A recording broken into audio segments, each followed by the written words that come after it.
সবকিছু ছবি তুলে ফেসবুকে দিতে হয় না, কিছু পার্সোনাল জিনিস থাকা লাগে, পার্সোনাল একটা area, personal space, personal life, personal charity, personal good deeds, এটা লাগবে আপনার।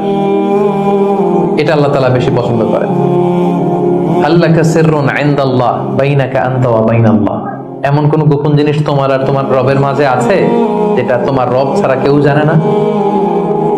তোমার আর তোমার রবের মাঝে এরকম গোপন কোন ডিলিংস আছে যেটা কেউ জানে না? জীবনে কখনো গোপন দান করছো যেটা কেউ দেখেনি? ওইটাই কাজে লাগবে। এজন্য ষষ্ঠ শ্রেণী হচ্ছে ওই ব্যক্তি যে গোপনে দান করে, সিক্রেট চ্যারিটি করে। গোপনে দান করতে রাজি আছেন তো সবাই? নট নেসেসারি যে খুব বিগ অ্যামাউন্ট লাগবে, 1 রিঙ্গিত, কয় রিঙ্গিত? ওইটার আল্লাহ পেলে পুষে উহুদ পাহাড়ের সমান উঁচু করে আপনার আমল নামায় ঢুকাই দিবে। কটা গেল?